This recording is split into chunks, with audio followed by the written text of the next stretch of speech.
The future that Russia promises us.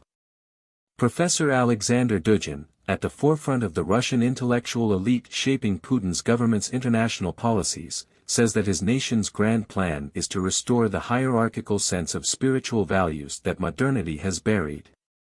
For people with a religious mindset, shocked by the brutal vulgarity of modern life, the proposal might sound quite appealing. However, the realization of this idea involves two stages. First, it is necessary to destroy the West, the source of all evils, through a world war that would be inevitably more devastating than the two previous ones. Then, the Eurasian world empire will be established under the leadership of Holy Mother Russia. As for the first topic, salvation through destruction is one of the most constant refrains of revolutionary discourse. The French Revolution promised to save France by destroying the old regime, but it led the country to decline and become a second-class power. The Mexican Revolution promised to save Mexico by destroying the Catholic Church, but it turned the country into a drug supplier for the world and a source of poverty for American social assistance. The Russian Revolution promised to save Russia by destroying capitalism, but it turned the nation into a graveyard. The Chinese Revolution promised to save China by destroying bourgeois culture, but it turned it into a slaughterhouse. The Cuban Revolution promised to save Cuba by destroying imperialist usurpers, but it turned it into a prison for beggars. Brazilian positivists promised to save Brazil by destroying the monarchy, but they ended up eliminating the country's only democracy, leading to a series of coups and dictatorships that only ended in 1988, replaced by a modernized dictatorship under a different name. Now, Professor Dugin promises to save the world by destroying the West. Frankly, I'd rather not know what comes after. The revolutionary mentality, with its self-deferring promises, so ready to turn into their opposites with the most innocent face, is the greatest scourge that has ever afflicted humanity. Its victims, from 1789 until today, number over 300 million people, more than all epidemics, natural disasters, and wars between nations have killed since the beginning of time.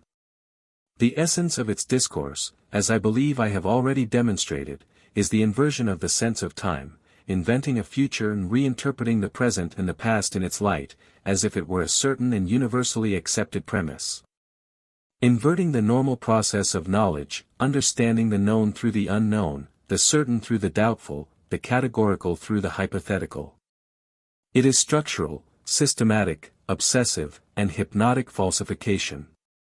Professor Dugin proposes the Eurasian Empire and reconstructs the entire history of the world as if it were the long preparation for the advent of this beautiful thing.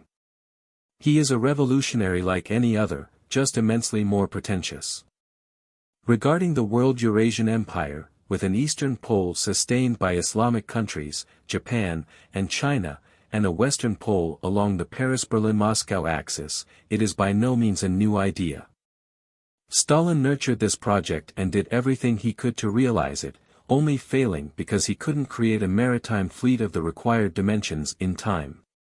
He miscalculated the timing, saying that the US wouldn't make it past the 1980s. It was the USSR that didn't make it.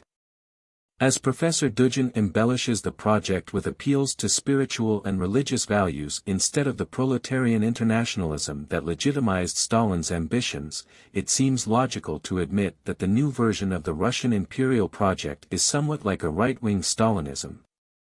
But the most obvious thing about the Russian government is that its occupants are the same people who ruled the country during the communist era. Essentially, it's the personnel of the KGB, or FSB, as the periodic name changes have never altered the nature of this institution. Worse yet, it's the KGB with vastly expanded power.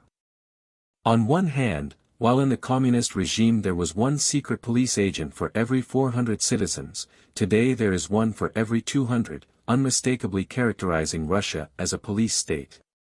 On the other hand, the distribution of state properties among agents and collaborators of the political police, who overnight became oligarchs, without severing their ties of submission to the KGB, grants this entity the privilege of operating in the West under layers and layers of disguises, with a freedom of movement that would have been unthinkable during Stalin's or Khrushchev's time.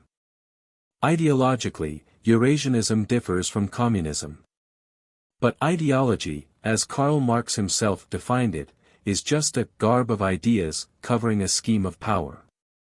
The scheme of power in Russia has changed its attire, but it remains the same, with the same people in the same positions, exercising the same functions, with the same perennial totalitarian ambitions. The Eurasian Empire promises us a world war and, as a result, a global dictatorship. Some of its proponents even refer to it as the Empire of the End, a clearly apocalyptic evocation. They simply forget to observe that the last empire before the final judgment will be nothing other than the empire of the Antichrist. Don't forget to like and subscribe to the channel.